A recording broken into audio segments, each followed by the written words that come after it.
Welcome to a new episode of the Yarnflakes Podcast. My name is Audrey and this is a nitty yarny podcast from the southwest of France. Hi everyone, thank you so much for joining me this week. I hope you are all doing very well, that you are dealing with the summer and enjoying your holidays if you're on holidays, and enjoying the cold time if you're in a southern hemisphere, what am I trying to say? Anyway, it is still blazing hot here in France. It's going to be so for another couple of days, it seems, and then hopefully it looks like we might be over the hell.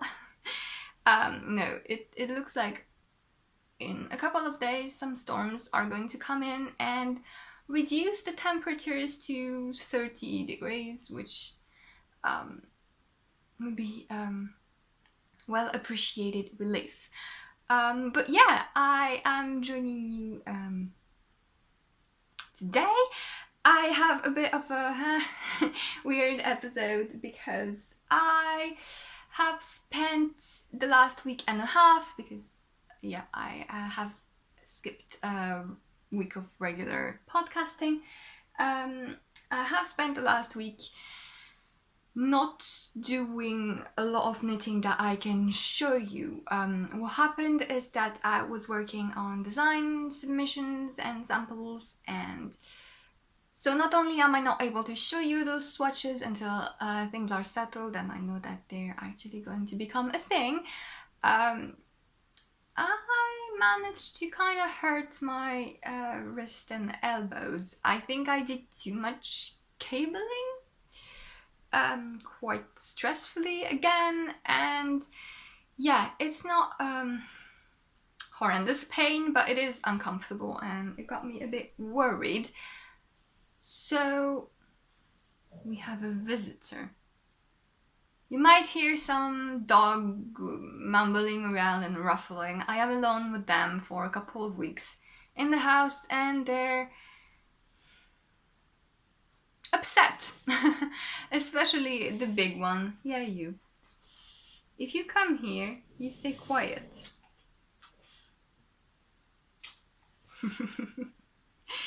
He doesn't want to eat, he just wants to stay there, stare at me, shaking, as if it was the end of the world. I am here. You're not abandoned. Okay, not possible. I'm going to shove them in the living room while I'm recording. I got interrupted by dogs, so I don't know what I was saying. Yes, basically, I'm not able to show you these swatches, and it hurt my elbows, so I took a week sort of off knitting. So yeah, I don't have much knitting to show you. But since I decided that I would slow down on knitting for a little bit until, well, that discomfort goes, which it hasn't really, but yeah, it's not painful, it's just, a bit odd, and it's crackling more than it used to, but yeah, I am going to take knitting a bit easier in the future and try to use my brain and not knit intricate cables really tightly like a maniac until midnight. But yeah, I managed to do everything but knitting, so I will share with you the little knitting progress I have made, but I will also have some cross stitch, some spinning, some sewing, and I have a really pretty yarn to show you in the yarn show at the end of the episode. So yeah, that's what this episode is going to be. You can find timestamps to all the different sections in the description down below, so if you want to skip anything, feel free to jump ahead. And there are also links to everything that I talk about, as well as my social media tags and my patterns for sale on Ravelry.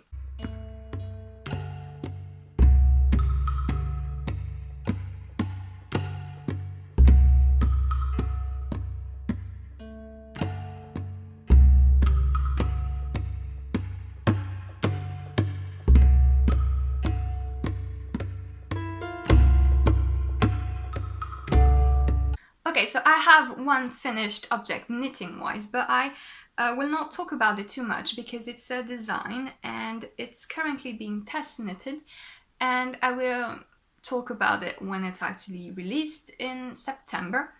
It is the Avelana Shawl. So yes, it's a triangle shawl with lots of textures that you can see around.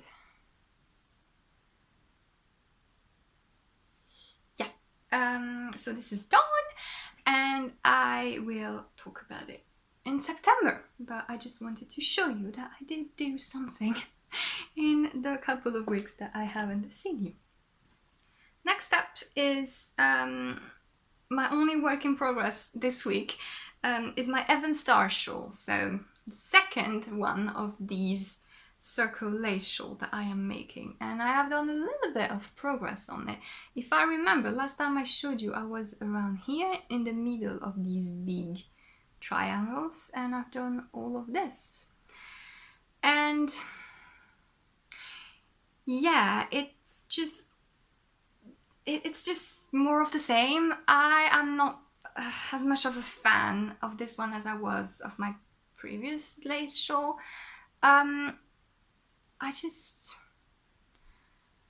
I don't know if it's me, if I'm doing something wrong, but for example, if you look at these motifs here, these things, like these points that go, there's one here, and it goes down in a triangle like this. When I look at the pattern pictures, they look very defined and very neat, but I'm not sure I did something wrong for them to look so bad. Especially these two, and it's the same all around, and my stitch count was right, so I don't know what I was doing, but you see it's not making a point here. I don't know. And yeah, there's a bit of a meshy background here, and it's just not looking as good as I want it to. I guess. I think it is going to be beautiful when it's blocked, but the thing is, like I kept saying, I kind of need to see what I'm doing, so if it looks meh, I'm meh about knitting it. So yeah, I'm not convinced. I am about to start the last charts. I have increased to 560 stitches, and I have quite a lengthy pattern chart to do now, and then it's the border. So yeah, I am using drops lace in blue, and yeah, I don't know if I will finish it on time. I kind of needed to finish it before the end of August, but yeah, I'm just a bit disappointed so far, I guess. I don't know. Yeah. This is actually the first pattern I saw, and the first one I spotted and then I wanted to make, and so I'm glad I didn't start with this one, because I would have been not so keen on doing the Green Gable show, which I loved so much. I don't know, maybe I'm exaggerating, but you see, it doesn't look very good. I don't know. It's very similar in terms of what kind of stitch you're using. It's very easy and it's going pretty smoothly. It's just not so engaging, and I'm not feeling so enthusiastic about it. But yeah, hopefully I will still manage to finish it not too late, and when it will be blocked, it will be beautiful. I hope so.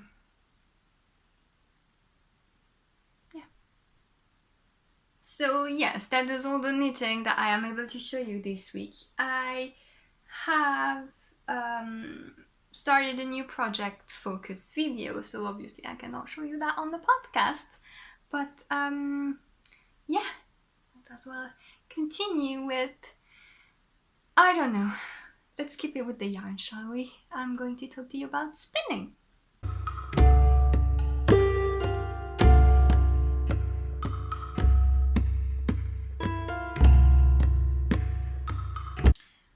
have taken back my electric earwheel mini, which I'm still happy about. I can feel, so if you don't know what I'm talking about, I have one of those miniature electric spinner,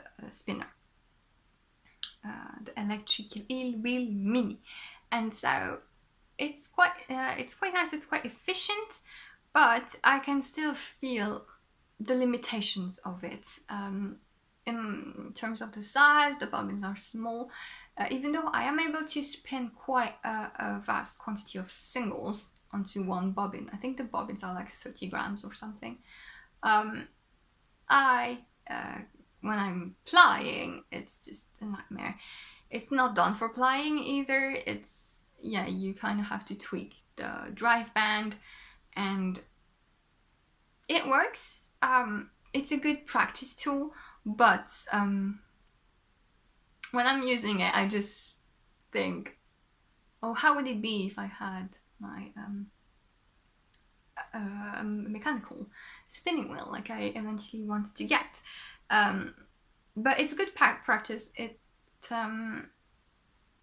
helps me notice the points where I need improvement, where I need to relearn certain things because of how different it is to spin on a spindle than on a wheel, especially electric one. I had started a while ago when I believe I showed you spinning this, which was a Merino roving dyed in this lavender color.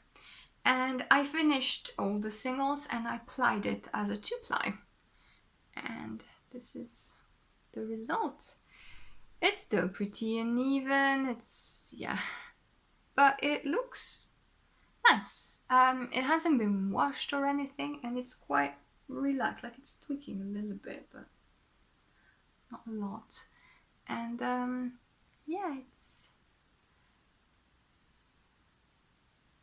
I think it would make a perfectly functioning yarn. I got 2 small skeins out of it. I don't know how much they weigh. I haven't weighed them. But yeah. I still have issues with how much twist I put in the single. My singles weren't as strong as I wanted them to be. It worked for the 2-ply, but then I had some left and I wanted to try a chain ply because I really love chain plying. It kept breaking. It didn't work at all. It was really frustrating.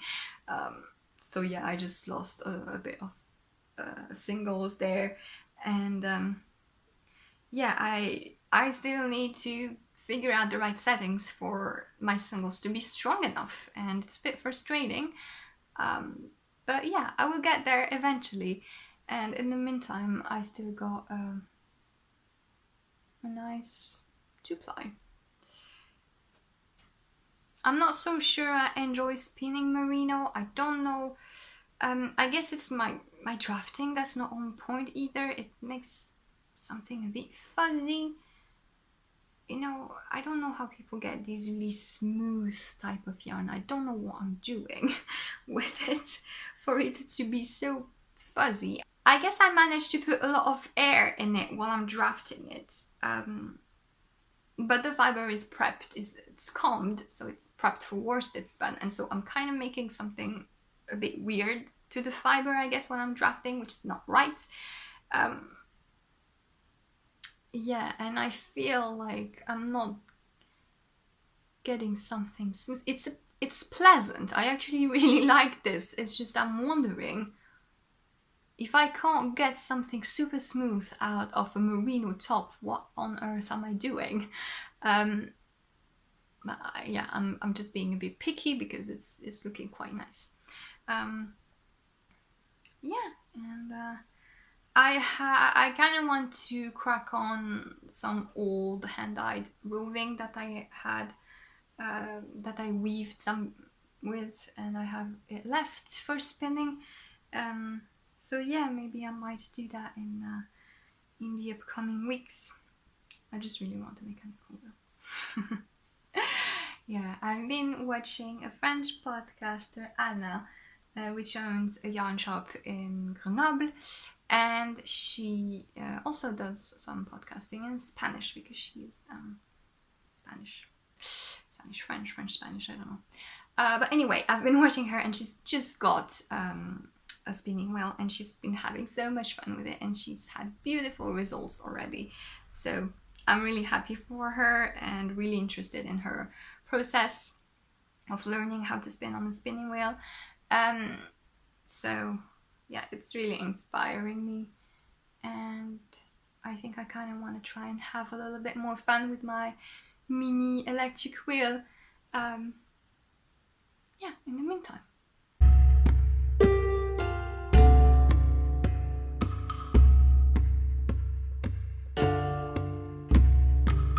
Yes, I have sewn something. I have sewn 2 dresses, none of which are finished nor wearable, but I have sewed them. Which is incredible, isn't there? The first thing that I've been up to is my second version of the Louisa dress, which is the pattern from Wear Lemonade, which, if you remember, I had a massive about it last time because of a poor fabrics choice. And again, I didn't make a very appropriate choice, I feel. I have this. So this is like a nail-line dress. This is the front. It has pockets. And the back is slit open and you're supposed to have like a little ribbon with a button. And yeah, you can hear it's a cotton, it's a woven cotton, and it's, yeah, like I feared, it's a tad too stiff. It's funny because it falls really well on me. It's still quite drapey. It doesn't look like it, but when I actually put it on, it looks rather okay. However, it is really bad for the top part.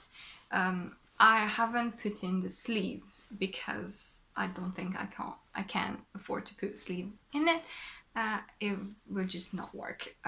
So I'm going to try to keep it sleeveless and finish these in some manner. And this will be like a wintry dress that I can wear with a cardigan on top. Yeah, it was rather okay to sew because the fabric was so easy to handle. But yeah, I think that dress is doomed and I should just give up. I know a tencel will work. So, or a viscose, obviously.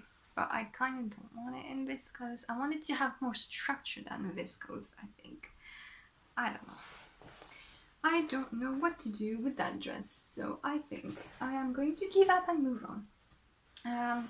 But yeah, pockets. But yeah, this second attempt at the Louisa dress, slightly better than the first one though, so there's progress. But yeah, I'm not so happy with that, even though it was really pleasant to sew because it just went together on its own. I barely had to use any pins and it was really nice. Last time I talked about sewing, I showed you a really nice fabric that I have, which is a navy blue fabric with some sort of a feather motif on it. And it is a jersey, a knit fabric. And I was asking you, because I kind of had a plan to make a cocoa dress in it, but I was asking you if you think that it would work because it was very stretchy. And the cocoa dress needs not to be too stretchy, I guess. And so I was asking you for advice on what patterns to use. And one of you suggested the Stasia dress by Soul Liberated. And wow, thank you so much. I don't remember your name, but thank you so much for suggesting this because I absolutely loved Soul Liberated. Is it Soul Liberated or Soul Over? There are the two. Soul Liberated patterns. I also really like her gypsy. Gypsum. I also really like her gypsum skirt. It's exactly my style. Like the patterns that she does, I really, really like them. And they're exactly what type of clothes that I would like to sew. And yeah, I was really, really happy because the Stasia dress is perfect. I really like it. It's a really simple knit fabric dress that you can make sleeveless, with short sleeves, with 3/4 length sleeve. You can make short, maxi, midi skirts, and it has in the front, the bodice has a nice little V. So that's quite a nice little detail there. And it looked like a very affordable, accessible pattern for me to try. And so I bought it because I really liked it. And I did a practice dress with some leftovers, and you might recognize the fabrics. I initially wanted to make it entirely in this fabric, which is reclaimed from my first attempt at the Louisa dress. And both of these are stretchy knit fabrics, so exactly like the one I eventually want to use for the Stasia dress. And so I did like some sort of a muslin, wearable muslin, to check the size, check that I was able to do it. And yeah, I ended up with this. I didn't have enough of this fabric, so I ended up taking this as well. And yeah, so I liked sewing it. It was fairly easy. I did a few mistakes. The first one being that the skirt is supposed to be cut in the middle. It's supposed to have a seam in the middle. And I know this because I've seen it in the pictures. And the pattern does says cut 2 front skirts and 2 back skirts. When you look at the schematic of the cutting pieces, the skirts are on the fold. So am I supposed to then cut the fold? I don't know. So yeah, it was a little bit what? But it's okay for this practice. For the real dress, I will definitely have the 2 skirts. Yeah, as you can see, my V is not very pronounced. That's because I cut these fabrics like really... I did a bit of a mess. I wasn't paying much attention. I wasn't being very delicate. You can see here, because I still have the raw edges, you can see that I just cut vaguely around the pattern pieces. I just wanted to get done with the cutting so that I could actually try and check that everything would work for the real dress. So that's why my V isn't very defined, and the fact that my skirt is in one piece doesn't help. But yeah, for this practice one, I just made the sleeveless version and the short dress, which still reaches my knee, which is really nice. I don't like mid-thigh dresses. And yeah, I did pockets. I did the pockets in this fabric to have the contrast. And yeah, it is not finished. It's not hemmed, even though, yeah, I could get away with not hemming that because I'm lazy like that. It's not hem, it doesn't have the neck band, it doesn't have the armhole bands. You cut long strips of fabric to use for that. But it works and it fits me. I did size 6, which corresponded to my bust and weight measurements. She says not to care for the hips measurements because it's like it's a nail-lined skirt, so that's what I like, because I can never get my bust measurement, my top body measurements and my bottom body measurements to match in any sort of patterns that I'm trying to make, which involves a full body measurements. So yeah, it's, you know, a really stretchy polyester on top of that. Knit fabrics, it's not the most pleasant thing to sew, but I think I did a fairly decent job. It's just that my seaming don't look so good. You know, I know this is a tension issue, the fact that my seams are doing this, but I just tried tensioning it more or less. I think my sewing machine is reversed because it makes zero sense. Two, I just can't really tell the difference when I'm practicing, and I don't really understand what I'm doing, and I just want to sew and not understand how things work. I've talked about this before, but I'm really sewing with a purpose, so to say. But yeah, I'm actually surprised of how wearable that thing is, because that association of fabrics is a bit, but it's still decent for the summer, maybe. I guess, like I said, it fits me well, so I know what size to make. I know sort of how to make it. I need to figure out how to place the neck and the armhole bands. I will do that at some point before I decide to start the real dress with the real fabric. But yeah, this was my practice dress. I don't know when I will be sewing again. I guess you've seen that I have splurges where I actually do what I've been supposed to do for months, and then I have a lot of empty moments, and I got bitten by mosquitoes again all over my legs, and that's really, really nasty. But hey, what can you do? I am going to move on to cross stitch.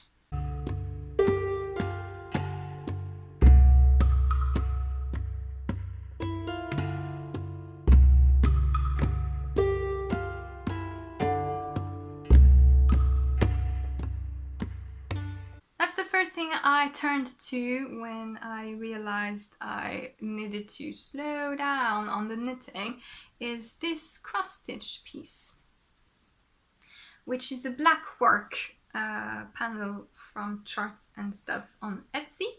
And as you can see, I have done all the actual cross stitching, and I have now started doing the outlining.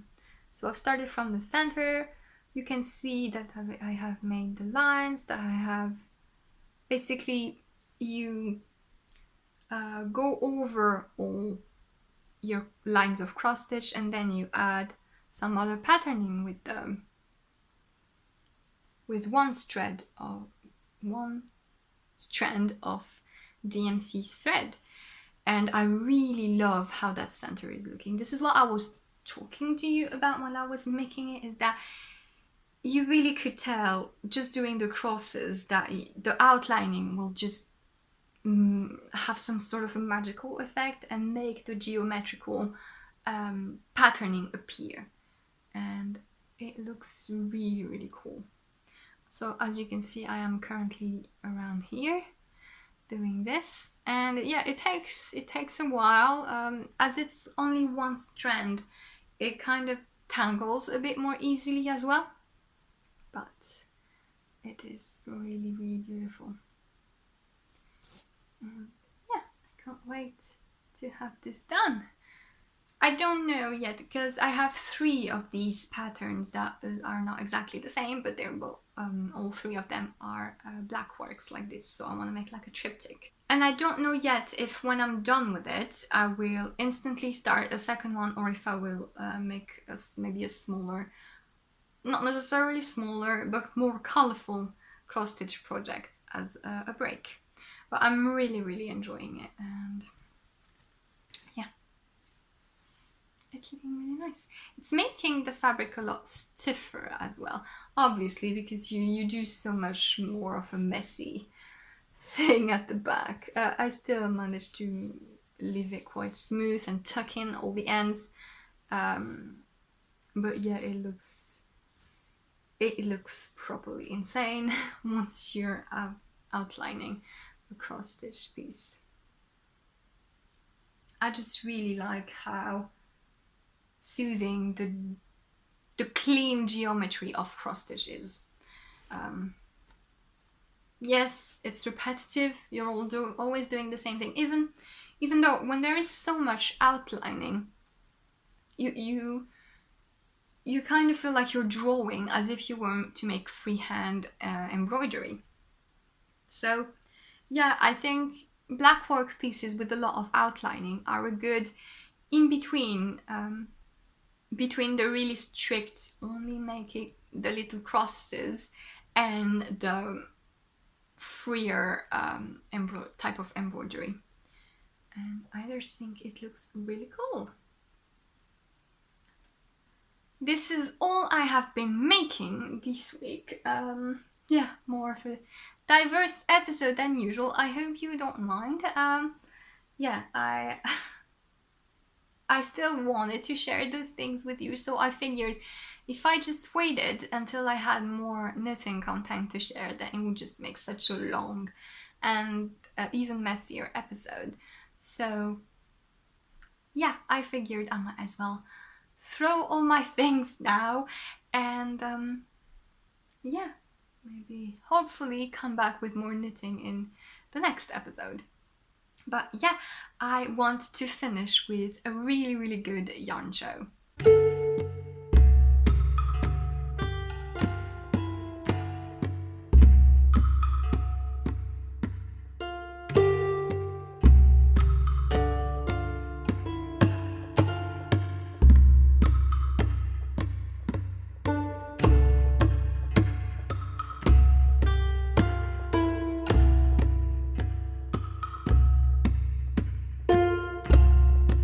Have hit the Blacker Yarn sale.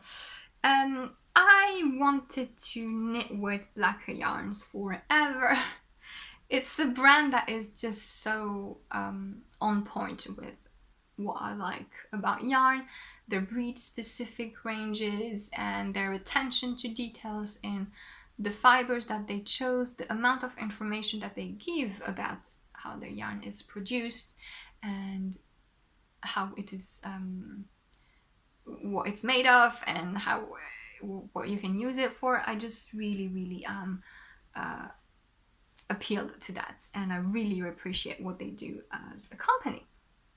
And I already had some Blacker yarn that someone offered me, but I had never knit with it, and I really wanted to design things with their yarns because yeah, I try when I pick a yarn for a design, unless it's like a really easy, like basic sock yarn type of design, then for which I can grab like Job's Fable or something. When it's a little bit more of a consistent piece, I like to pay attention to what type of yarn I'm using to design with. And in that regard, Blacker Yarn is really a brand that I would love to design with because I really like working my design in cohesion with the yarn, the material I'm using. And so, yeah, it just matches perfectly. And a week ago, I believe, or maybe a couple of weeks ago, they had a sale going on to make room for their new stock. And obviously, I went on it, and I am the crazy person who took the last bit of Samite. I got two different things, and the first thing is their Samite yarn, which is a silk blend. It's wool and silk blend, and I just find it really interesting. This is undyed, and it's such an interesting yarn because it's woolen spun silk. You know, you kind of want to associate silk with smoothness and slickness and superwash merino. And the fact that they are making a woolen spun 2-ply sort of heathered, woolly, crunchy type of yarn that has 20% of silk in it, it's just really pleasant to me. And this shade is beautiful. It's undyed, like I said. It's Aspen. How is it called? Aspen's Shiver. And it's really, really nice. It is next to Skin Soft to me. It is like, it's not too rustic. Like really, it's a good yarn to try. There's a bit of vegetable matter in it, which I like very much. when you look at the thread, you can see, I don't know if you're going to be able to see because I don't have focus, but you can see little bits of black fibers going around and giving the skein an overall heathered, really rustic feel. But it is rather soft, and I really like it. It is a light fingering weight. It has like 460, is that right? Yeah, 460 meters to 100 gram. And I got 2 skeins of it. So I have quite a nice quantity here. And I am really impressed with it. I really like it.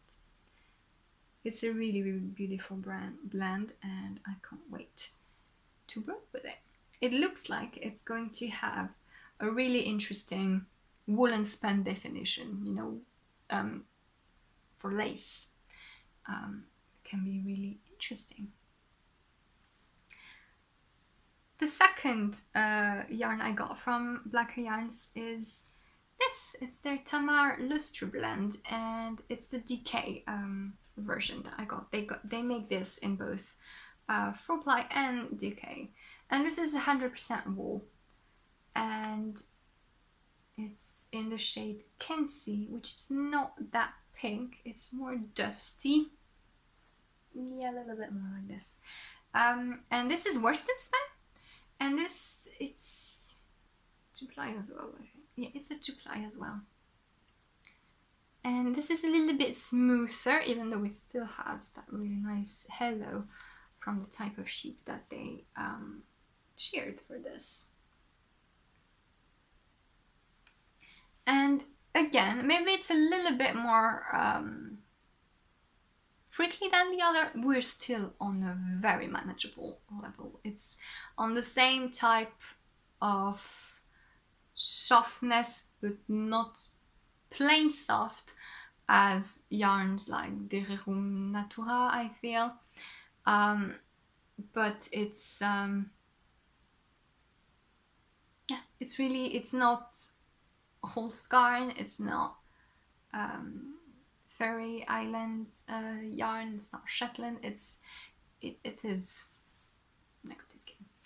And I got 3 skeins of it, so I have about 600 meters, because this has 220 meters to 100 grams, so this is a proper good plain no joke DK weight. And yes, and so both of these are going to be shawl designs, and I already know exactly what to do with this. Well, exactly. I know the shape, I know where things are going to be. I just need to draw something. And this as well is going to be a shawl, more of a wintry, nice cocoon shawl. I actually don't remember. I know I noted down ideas for this, but I forgot. Editing, and I'm noticing that the last bit of the video after my phone battery died, the sound is off.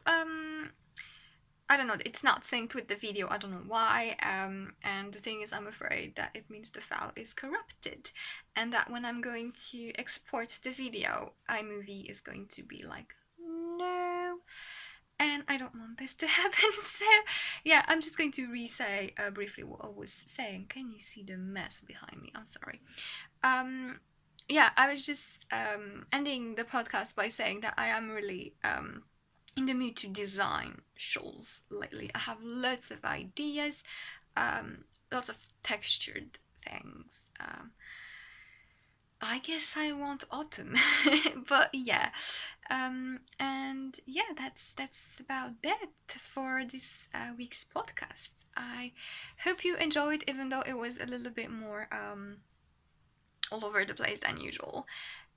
Yeah, I am hoping to be able to share more knitting with you next week, and yeah. Do you have anything you want to say to finish the podcast? You're so miserable. Oh yeah, you're all alone. You're abandoned. Ah,